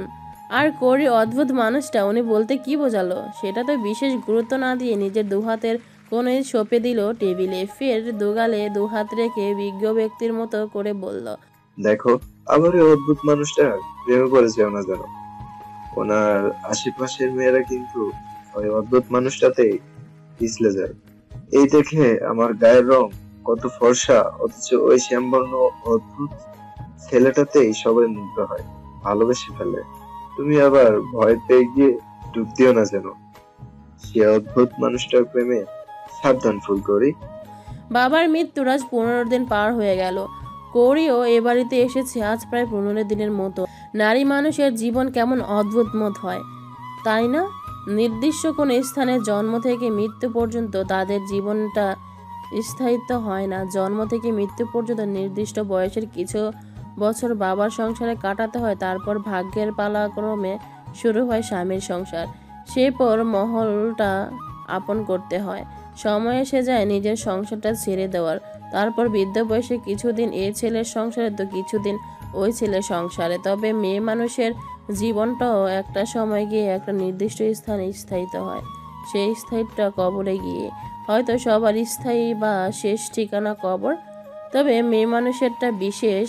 সেই মেয়ে মানুষ হয়ে পৃথিবীতে জন্ম নিয়েছে কৌরি। তার জীবনটা অন্য মেয়ে মানুষের থেকে আলাদা হয় কি করে? তবে মেয়ে মানুষের বিয়ের পর বাবার সংসার ছাড়তে হয়, কিন্তু তার তো সেই সময়টা আসার আগেই বাবার আশ্রয়টা ছাড়তে হলো। কি অদ্ভুত ভাগ্য! আর সে ভাগ্য মেনে নেওয়া ছাড়া তার উপায়ও নেই, নিতে হচ্ছে তাকে। এই 15 দিনে এই বাড়িটার প্রতিটি মানুষের সাথে মিশে যেতে শুরু করেছে সে। মানুষগুলো তেমন ভিন্ন চরিত্র ভিন্ন স্বভাবের হলো, খুবই অমায়িক ব্যবহার। আর ভালো তো বটেই। হয়তো সে কারণে বাবা হারিয়ে যাওয়ার সুখটা কিছুটা কাটিয়ে উঠতে পেরেছে সে। তবে কৌরির আজ ভীষণ মন খারাপ। এই বাড়ির ছেলে মেয়েগুলোকে রোজ স্কুল কলেজে যেতে দেখলে তার ভীষণ মন খারাপ হয়ে যায়। সেও তো বাড়িতে থাকলে কলেজে অনিয়মিত করা, পড়াশোনায় হেলা করা কৌরির বাবার মোটেও পছন্দ ছিল না। আর সেই হিসেবে কৌরি নিজেও কলেজ অনিয়মিত বা পড়াশোনায় হেলা করতো না, কিন্তু ভাগ্যের পরিহাসে আজ করতে হচ্ছে। এইচএসসি পরীক্ষা 3 মাস বাকি থেকে আরও 15টা দিন কেটে গেল। বাকি আছে মাত্র 2.5টা মাস। অথচ সে পড়ালেখা থেকে দূরে। আদৌ তার আর পরীক্ষাটা দেওয়া হবে কিনা কে জানে। তবে বাবার সাথে সাথে তারও যে স্বপ্ন ছিল সে ডাক্তার হবে। তবে মন খারাপটা আরও তীব্র রূপ নিল। সারাদিন সেই মন খারাপেই কেটে গেল তার। মৌনতার মান্যতা সেটা বুঝতে বিভিন্ন প্রশ্ন করে উত্তর মেলেনি। কৌরির মুখ থেকে মন খারাপের কথাটা কিছুতেই বের করতে পারেনি। না পেরে মান্যতা মাকে গিয়ে কৌরির কথা বিবরণ দিয়ে ডেকে আনলো। নিহারিকা বেগম এসে ভালো মন্দ কথা বলতে থাকেন। কৌরির ভিতরে কি চলছে সেটা জানার জন্য তাকে সহজ করতে লাগেন। মা বাবা মরা মেয়ে, ভালো মন্দ বলতে ওনারাই তো এখন সব। তাছাড়া কৌরিকে দেখে তিনি প্রথম দিনই বুঝতে পেরেছিলেন মেয়েটা চাপা স্বভাবের। অতি প্রয়োজন ছাড়া কখনো নিজের সুবিধা অসুবিধার কথা কাউকে জানাবে না। গৌরী, আমার মনে হচ্ছে তোমার মন খারাপ। কি হয়েছে মা? নিহারিকা বেগমের অমায়িক আচরণ কৌরি নিজের ভেতরের কথাগুলো আর চাপিয়ে রাখতে পারল না। চাপা স্বভাবটা সরিয়ে গিয়ে মন গলে গেল। আবেগপ্রবণ হয়ে বলে ফেলল, আন্টি, আমি পরীক্ষা দিতে চাই। আশ্চর্য হয়ে নিহারিকা বেগম বললেন, দেবে? এইটাতে তো বাধা কে দিচ্ছে? আর অবশ্য তুমি পরীক্ষা দেবে, এটা তো গুরুত্বপূর্ণ বিষয়। আমার পরীক্ষার আর কিছুদিন বাকি আছে আন্টি। কলেজে যাওয়া দরকার। আর কলেজ না গেলেও পড়াটা তো খুবই দরকার। কিন্তু আমার তো বই খাতা বলতে আপাতত কিছুই নেই। কিভাবে পড়বো আমি? বই খাতায় কিছুই নেই, এই কথাগুলো বলতে হবে বিদায় লজ্জা পাচ্ছিল গৌরী। মান্যতা মৌনতাকে বলতে পারেনি। এ বাড়ির মানুষগুলো তাকে খেতে পড়তে দিচ্ছে, এটাই তো অনেক। তার উপর নিজের জন্য নিজ থেকে কিছু চাওয়া সত্যি গৌরীর জন্য লজ্জাকর। তাই তো বিষয়টা নিয়ে গুমড়ে মরলে কাউকে বলতে পারছিল না। তবে নিহারিকা বেগমের কোমল আচরণের জন্য বলতে হলো তাকে। আর না বলেও উপায়, পড়াশোনাটা ছাড়া জীবনে আর কি হারাতে বাকি আছে তার। সে পড়াশোনাটার জন্য না হয় একটু চেষ্টা করলো। নিহারিকা বেগম নিষ্প্রভ নজরে কিছু সময় কৌরির দিকে তাকিয়ে থেকে তার সংকোচটা বুঝতে চেষ্টা করলেন। হঠাৎ নিবানের এ বাড়িতে কাটানো ছোটবেলার কথা মনে পড়ে গেল। ওনার নিবানটাও এমন ছিল, প্রয়োজনে ও জিনিস চাইতো না। বুঝতে পারতো সংসারটা মায়ের হলো সেই সংসারের আপনজন সে নয়। এত বুঝদার ছিল ছেলেটা। কখনো তাকে নিয়ে অহেতুক কটু কথা শুনতে হয়নি, পড়তে হয়নি কখনো কোনো দ্বিধা লজ্জায়। দীর্ঘশ্বাস ফেলেন নিহারিকা বেগম। এই মেয়েটাও সেই একই স্বভাবের বলে মনে হলো ওনার। মৃদু হাসলেন। কৌরির মাথায় গালে নরম স্পর্শে হাত বুলিয়ে দিয়ে বললেন, এই জন্য মন খারাপ? এটা কোনো বিষয় হলো? মন খারাপ করার জন্য? পাগল মেয়ে। আজ তো আর সময় হবে না, কাল কাউকে দিয়ে তোমার বই আনিয়ে দিব। আর কলেজে যাওয়ার ব্যবস্থাটা দেখি কি করা যায়। এই বিষয়ে তোমার আঙ্কেল ভালো বুঝবেন। আমি ওনার সাথে জরুরি কথা বলছি। আর মন খারাপ করে থেকো না, ঠিক আছে? কৃতজ্ঞতায় মন ভরে গেল কৌরির। নিহারিকা বেগমের কথায় মুখে কিছু না বলে মাথা নিচু করে ফেললো, ফের মাথা নাড়িয়ে সায় দিল। এরকম ছোটোখাটো বিষয়ে কখনো মন খারাপ করবে না, মনে প্রবল আস্থা রাখবে। মন খারাপ করে সেই আস্থাটা নষ্ট করে ফেলবে না, তাহলে শত চেষ্টা সহ বিফলে যাবে। মাথা উঁচু করে নিল কৌরি। কৃতজ্ঞতায় ভরা ঝলঝলে চোখ দুটো নিহারিকা বেগমের মুখের দিকে নিষ্পলক দিয়ে বলল, আপনাকে অনেক ধন্যবাদ আন্টি। ধন্যবাদ দেওয়ার মতো কিচ্ছু করিনি। আর না, এটা ধন্যবাদ দেওয়ার মতো বিষয়। এটা তোমার জীবনে গুরুত্বপূর্ণ বিষয়, তোমার প্রাপ্য, যেটা আমাদের গুরুজন হিসেবে গুছিয়ে দেওয়াটা দায়িত্ব। আর মা হিসেবে সেই দায়িত্বটা পালন করছি বা করতে চাইছি আমি। আচমকা নিহারিকা বেগমকে জড়িয়ে ধরল কৌরি। মায়ের আদর তার কখনো ভাগ্যে জুটেনি। তিনজন চাচি থাকতেও সেই অভাবটা থেকে গেছে তার। তবে মেজো চাচি কিছুটা মমতা দেখাতে চাইলেও ওনার ওই কুকুর ছেলেটার জন্য কাছে টানতে পারতেন না। বলতেন, তোর চাচা মানুষ না, আর তার মতো হয়েছে আমার পেটের ছেলে। দেখিস না কি অমানুষ হয়েছে, সারাদিন মদ গাঁজা নিয়ে পড়ে আছে, মন মেজাজ হয়ে থাকে কুকুরের মতো, আর সেরকমই ব্যবহার করে মা বোনের সাথে। আর তাতে আবার থোকে বউ বানানোর জন্য ওত পেতে বসে আছে। তুই আমার কাছে আসলে সুযোগ পাবে বেশি, তাই আমার কাছে আসবি না, এ বাড়িতে ঢুকবি না সহজে। আমি চাই না আমার মতো তোর কপালটা পুরুক। নিজের সন্তান হয়েও বলতে বাধ্য হচ্ছি, ওই জানোয়ারটা ভুলেও তোর মতো ফুলকে কখনো না ছুতে পারুক। তাই এটা তোর চাচির পক্ষ থেকে দূর থেকেও আগলে রাখা। চাচি যে মা মরা তোকে খুব আদর দিতে চায়, ভালোবাসতে চায়, তবে পারে না। তাই চাচির জন্য কখনো মনে দোষ পুষে রাখিস না, অন্য চাচিদের মতো মনে করে ভুল বুঝে থাকিস না। তবে সত্যি বলতে দূর থেকেও এটুকু আগলে রেখেছিল চাচি তাকে। তবে সে ছোট্টটা থেকে মায়ের অপূর্ণ মমতা ভালোবাসাটা পেয়েছিল দাদির কাছ থেকে। বৃদ্ধা মানুষ নিজের যথাসাধ্য দিয়ে চেষ্টা করে যেতেন তার মায়ের অভাবটা পূর্ণ করার। আজ সে দাদি আপার থেকেও দূরে। নিহারিকা বেগমের মমতা সেই মৃত মাকেও মনে করিয়ে দিল কেমন হতো সে মমতাময়ী মায়ের স্পর্শ, ভালোবাসা, শাসন, বারণ জানা নেই কৌরের। তবে যে দাদি আপার থেকে কিছুটা হলো অনুভব করেছিল সে মমতা, ভালোবাসা, তা নিহারিকা বেগমের কথায় ব্যবহার নিজের জন্য অনুভাবিত হতে প্রকাশ পেতে আবেগপ্রবণ হলো কৌরি। নিহারিকা বেগম ও তিন সন্তানের মা, সন্তানের দরদ তিনি বুঝেন, তাই পরম মমতায় কৌরিকে আগলে নিলেন নিজের বুকে। মাথায় চুমু দিয়ে বললেন, নিজেকে সহজ কর মা, অন্য কাউকে বলতে না পারিস নিজের প্রয়োজনীয়তা অপ্রয়োজনীয়তা যা মন চায়, এই বড় মাকে অন্তত বলার চেষ্টা করিস, বলিস। মান্যতা আমার নিজের পেটের মেয়ে হলেও মৌনতাকে আমি মান্যতার থেকে তিল পরিমাণ কম ভালোবাসিনি। তুইও আমার মান্যতা মৌনতার মতো আরেক মেয়ে, ওদের মতোই মায়ের কাছে আবদার করিস। মা যথাসাধ্য চেষ্টা করবে তোদের আবদার পূরণ করতে, ভালো রাখতে।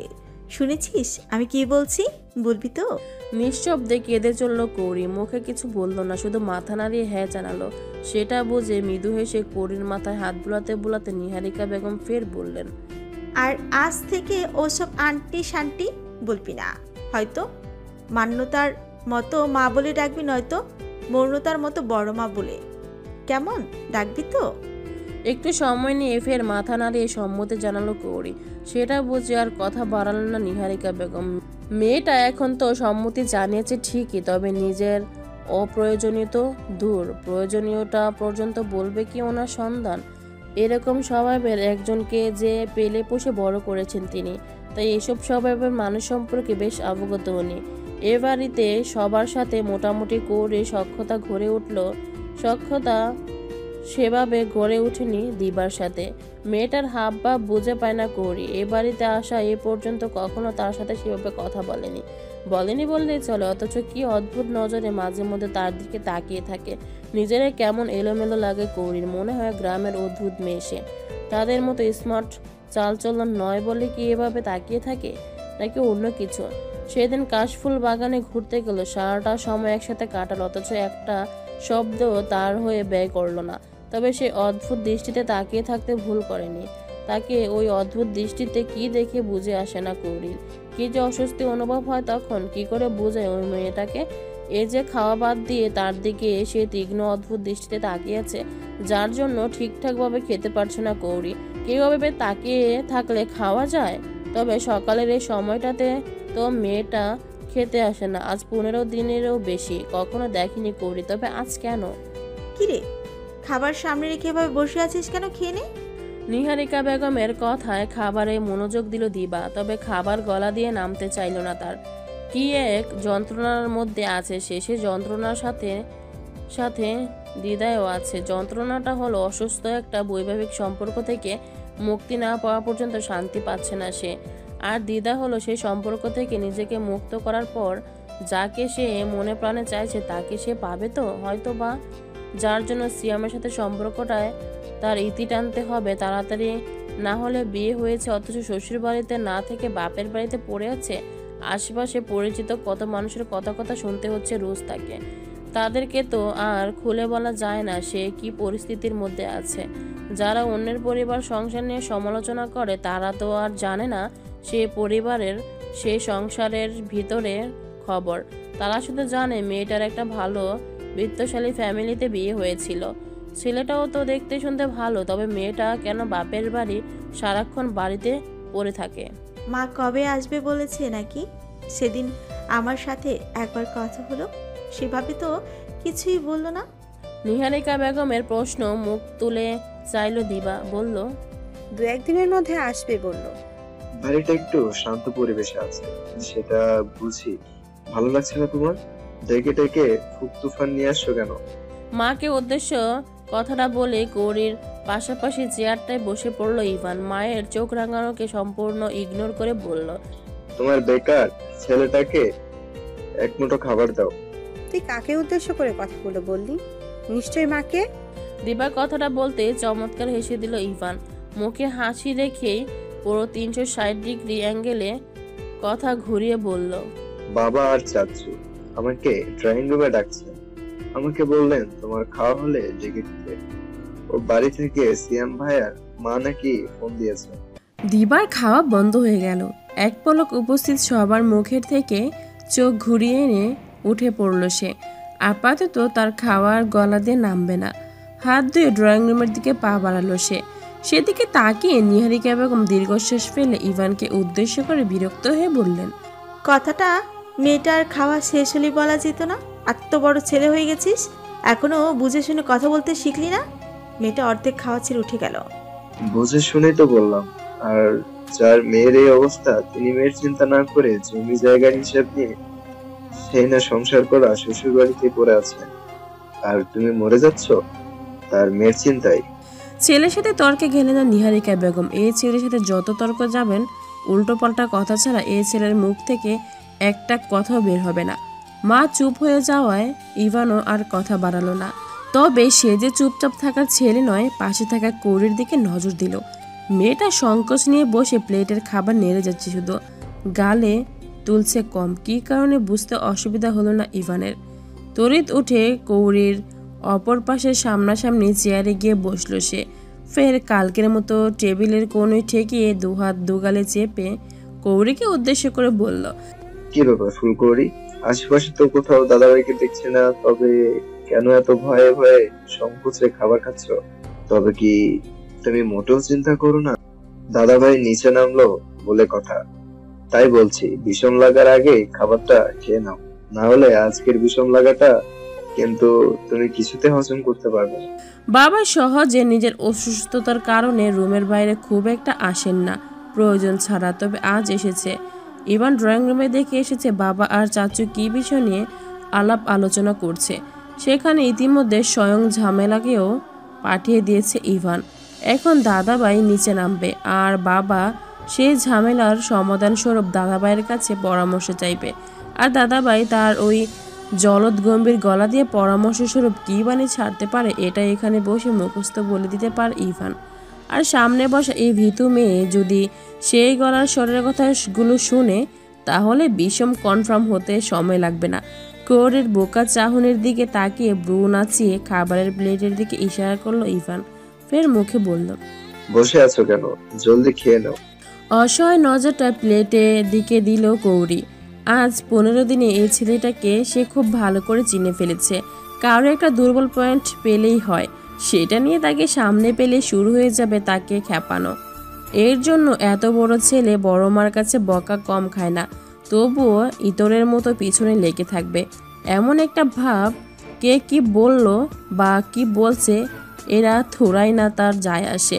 তবে ইভানের কথা সত্যিত করে ড্রয়িং রুমে থেকে গম্ভীর গলার শটটা আসতে খাওয়া থেমে গেল কৌরির। ইভানের মুখের দিকে চকিতে তাকাতেই দেখলো মনোযোগ দিয়ে ভদ্র সভ্য ছেলের মতো খাচ্ছে, অথচ কৌরির তাকানোটা মাথা নিচু করে বেশ বুঝতে পারলো ইভান। উপহাসের সুরে বলল, বলেছিলাম শোনোনি, এখন বিষম লাগার ভয়ে না খেয়ে বসে থাকো। সকালে অফিস যাওয়ার জন্য রেডি হয়ে সিঁড়ি দিয়ে নামতে গিয়ে নজরে পড়ল সোফায় বসে জাহিদ সাহেবকে। পাশাপাশি সিঙ্গেল সোফায় বসে আছেন শাহেদ সাহেব। বিগত 15 দিনের বিজনেস ট্যুর সেরে গতকাল রাতে বাড়ি ফিরেছেন তিনি। আর তাদের মধ্যে মনে হয়ে মাথা নিচু করে বসে আছে দিবা। নিবানের তীক্ষ্ণ মস্তিষ্ক আর বুদ্ধিদীপ্ত নজর মুহূর্তেই বুঝে নিতে পারল এখানে কি আলাপ আলোচনা চলছে। সেদিকে মোটে গুরুত্ব দিল না নিবান। ধাপে ধাপে সিঁড়ি বেয়ে নিচে নামলো সে। বড় বড় পা ফেলে ড্রয়িং রুম পার হতে জাহিদ সাহেব ডাকলেন তাকে। নিভান, তোমার সাথে জরুরি একটা বিষয় নিয়ে কথা বলার ছিল। জরুরি বিষয়টা কি জানা সত্ত্বেও ডাক উপেক্ষা করল না নিবান। পিছে ফিরে সরাসরি জাহিদ সাহেবের মুখের দিকে তাকালো। বুঝতে পারা সত্ত্বেও গম্ভীর কণ্ঠে বলল, বলুন। জাহিদ সাহেব এবং শাহেদ সাহেব দুজনের মুখ গম্ভীর, তবে দিবার আশাবাদী মুখটা উৎসাহিত হয়ে আছে নিবানের মুখ পানে চেয়ে। সেদিকে নিজের নজর ভুলেও ফেলল না নিবান। নিজের ধীর নজর শুধু স্থির রাখলো জাহিদ সাহেবের মুখ পানে। জাহিদ সাহেব বললেন, সিয়ামের বাবা মা ফোন দিয়েছিলেন, ওনার দীপাকে ফিরিয়ে নিয়ে যেতে চাইছেন, কিন্তু আমার মনে হচ্ছে এত কিছু হওয়ার পর সেখানে মেয়েটা না যাওয়াই উচিত। আর দীপাও চাইছে না সিয়ামের সাথে সম্পর্ক রাখতে। ওইদিকে ওনারা অনুময় বিনিময় করছেন, ছেলে মানুষ ভুল করে ফেলেছে, তাই বলে সম্পর্ক ছেদ করার মতো সিদ্ধান্ত নেওয়া উচিত নয়। বিভিন্ন কথায় অনুময় বিনিময় করে বলছেন। ওনাদের অনুময় বিনিময় শুনে তোমার ছোট চাচুও বলেছিলেন সবাই মিলে এক জায়গায় বসে উভয় পক্ষের কথার দ্বারা একটা সিদ্ধান্ত নিতে, সমাধান বের করতে। কি করা যায় বলো তো? এখানে আমি কি বলতে পারি? আমি মনে করছি না ওর বিষয়ে আমার সিদ্ধান্ত জানানোটা যথাযথ। সেটা আমি আগেও মনে করিনি, এখনও মনে করছি না। আর দ্বিতীয়ত, ও একটা অ্যাডাল্ট মেয়ে, বিয়ের মতামতটা ও নিজেই নিয়েছিল। আপনারা সেই মতামতের গুরুত্ব দিয়েছিলেন। এখন সেই সম্পর্কে ও সুখে নেই, ভালো নেই, বা সেই সম্পর্কটা এগিয়ে নিয়ে যেতে চাইছে না। সেটারও যথাযথ কারণ দিয়ে ওকে সিদ্ধান্ত নিতে দিন। ও যথেষ্ট বুদ্ধিমতী একটা মেয়ে এবং অ্যাডাল্ট পারসন, তাই ওর সিদ্ধান্তটা আপাতত ওকেই নিতে দিন।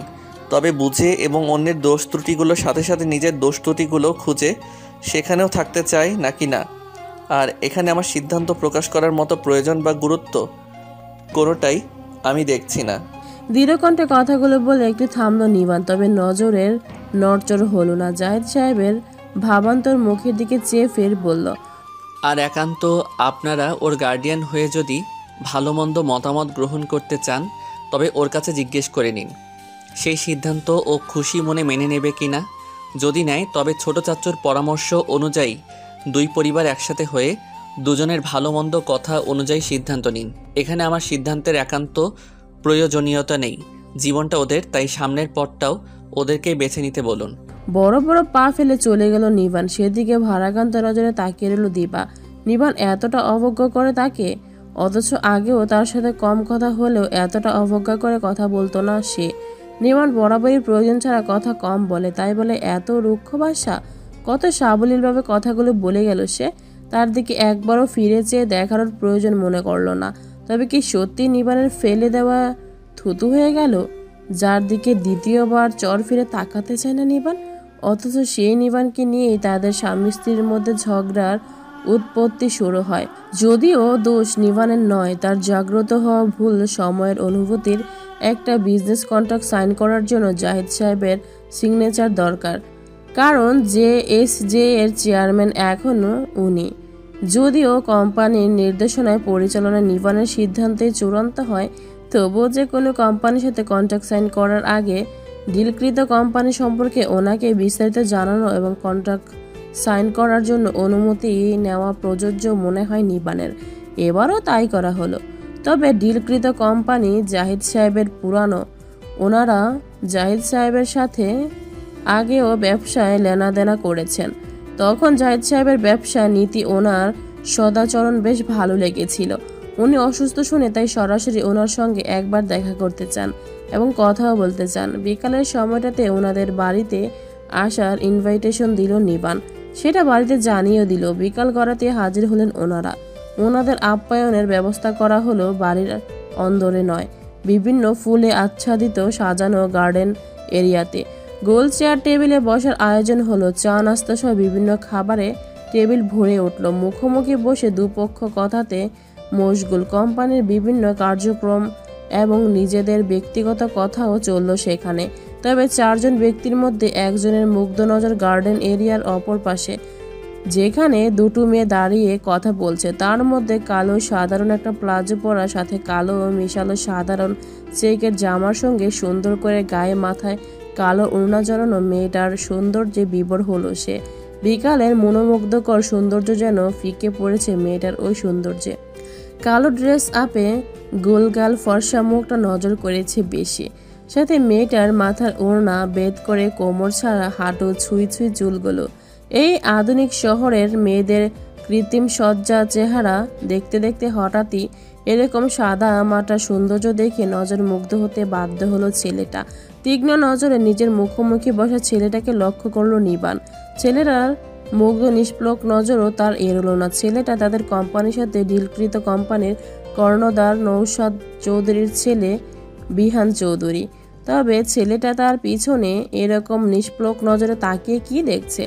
ঘাড় ঘুরিয়ে পিছনে ফিরতে নিজেও কয়েক সেকেন্ড সেদিকে তাকিয়ে পুনরায় সোজা নজর ফেলল বিহানের সুদর্শন মুখের দিকে। গলা জোরে সোরে ঝাড়ল নিবান। গলার স্বরের তীক্ষ্ণতায় হুঁশ ফিরল বিহানের। মনে মনে লজ্জিত হয়ে নড়ে চড়ে বসল সে, তবে চেহারায় সেটা প্রকাশ করতে দিল না। তবে নিবানের তীক্ষ্ণ নজরটা ঠিকই অনুধাবন করলো। পায়ের ওপর পা তুলে চেয়ারে গা ছেড়ে দিয়ে আয়েশি ভঙ্গিতে বসার ভঙ্গিমা চেঞ্জ করে সামনে বসা মানুষের দিকে ঝুঁকে বসলো সে। গম্ভীর কণ্ঠের তীক্ষ্ণতা বজায় রেখেই বলল, ব্যবসার নীতি কি জানেন? সততা। আর সততার নীতি কি জানেন? চরিত্র। আর চরিত্রের নীতি হলো ব্যক্তিত্ব। আর একজন পুরুষ মানুষের ব্যক্তিত্ব ঠিক না থাকলে তাকে সুপুরুষ বলা যায় না। আর একজন ব্যক্তিত্বহীন পুরুষ না ব্যবসায়ের কর্ণধার হতে পারে, আর না সেই পুরুষটা কোনো স্পেশাল নারীর কাম্য। লজ্জায় কান মাথা গরম হয়ে গেল বিহানের। মুখের বহির্ভাগ ধারণ করলো রক্তিম। সামনে বসা অতি চতুর লোকটা যে তাকে বেশ লক্ষ্য করেছে বুঝতে পারলো বিহান। যদিও অল্প বয়সে নিজের তীক্ষ্ণ বুদ্ধিমত্তা আর চতুরতা দিয়ে বাবার ব্যবসায় বেশ খ্যাতি অর্জন করেছে লোকটা, এটা জানা সত্ত্বেও তারই সামনে বসে লজ্জাজনক কাজটা করে ফেললো কি করে বুঝতে পারলো না বিহান। তবে সত্যি বলতে মেয়েটার সাদামাটা সৌন্দর্য তাকে বিমোহিত করেছে, বিদায় কার সামনে বসে আছে অনুধাবন ছিল না। ফের নিবানের তীক্ষ্ণ বাক্যে বিহানের মুখাবয়ব কঠিন হয়ে এলো। আমার বাড়ির প্রতিটি নারী স্পেশাল। আমরা আশা রাখি এই বাড়িতে যত অপরিচিত ব্যক্তি প্রবেশ করবে আমাদের বাড়ির নারীদের নজরে পড়তেই তারা নজর নিচু করে নেবে। আমরা বরাবরই এমনই মানুষের সাথে সম্পর্ক তৈরি করে আসছি। ব্যবসায়িক ক্ষেত্রেও এই নীতি শিরোধার্য মানা হয়। সো বি কেয়ারফুল মিস্টার বিহান। যেদিকে ভুলে নজর দিয়ে ফেলেছেন সেদিকে যেন আর ভুলেও নজর না যায়, মনের ভুলেও না। কাচের দেয়াল বেষ্টিত সৌন্দর্য বর্ধনে সজ্জিত গচ্ছিত নিজ অফিস কক্ষের চেয়ারে বসে আছে নিবান। রুমটা শুধুই তার জন্য স্পেশাল। জাহিদ সাহেব এবং শাহেদ সাহেব অফিসে আসলে তাদের জন্য স্পেশাল নিজ নিজ অফিস কক্ষ রয়েছে। যে যার মতো করে নিজেদের অফিস কক্ষটা সাজিয়ে গুছিয়ে নিয়েছে।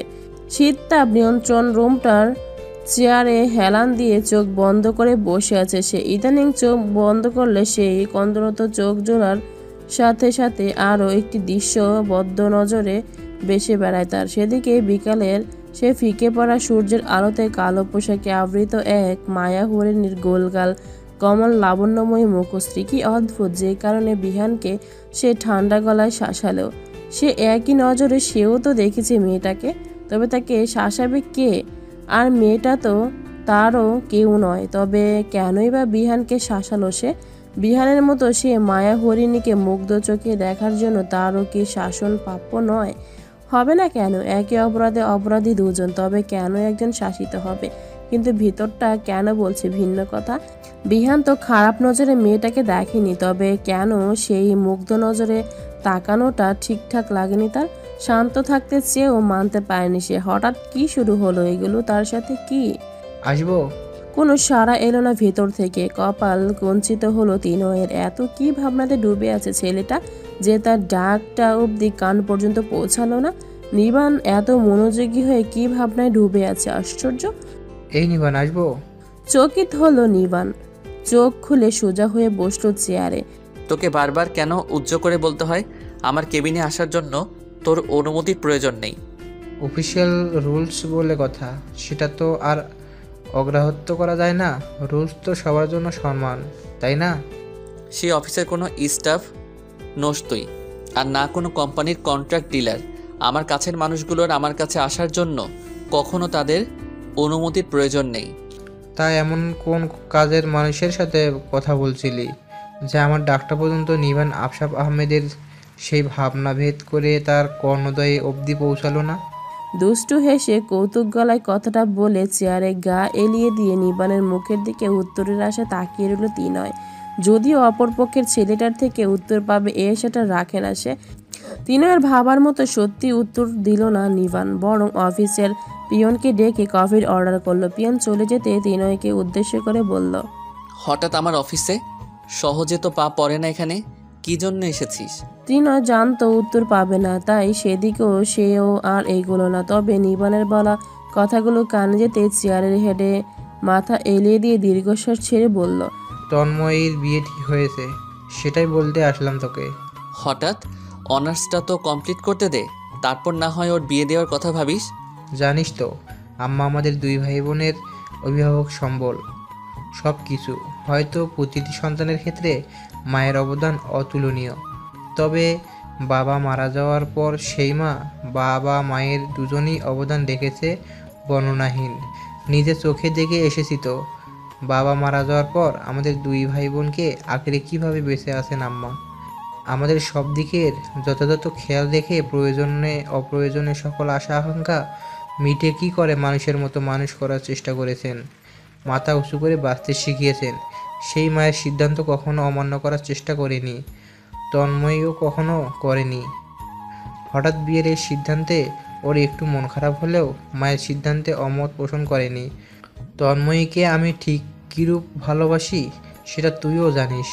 আমিও তোর মতো চেয়েছিলাম, আর ভেবেছিলামও এত তাড়াতাড়ি ওকে পর করে দেব না।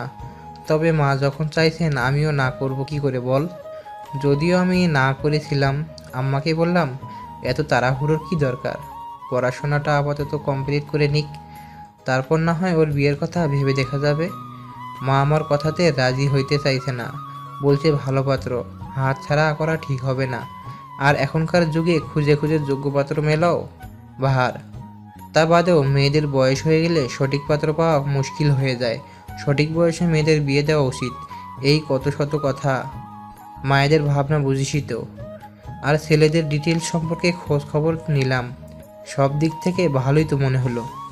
আন্টি যখন ভালো ভেবেছেন তবে নিশ্চয়ই চিন্তাভাবনা করেই সিদ্ধান্ত নিয়েছেন।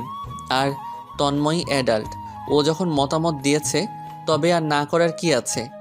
যদিও খোঁজখবর নিয়েছিস তবুও আরও একটু ভালোভাবে খোঁজখবর নিয়ে তারপর বিয়ের মতো সিদ্ধান্তে যাবার চিন্তাভাবনা করিস। এটা কিন্তু শুধু একটা মেয়ের ভবিষ্যতের চিন্তা নয়, তোর আমার এক একটা জান কলিজার ভবিষ্যৎ। সেখানে ওরা ভালো থাকলেই তবেই আমাদের শান্তি। ত্রিনয় কথা বলল না, শুধু মাথা নাড়িয়ে সম্মতি জানালো। ফের চেয়ারে এলানো মাথাটা আরো শক্ত করে চেয়ারে চেপে ধরে চোখ বন্ধ করে নিল।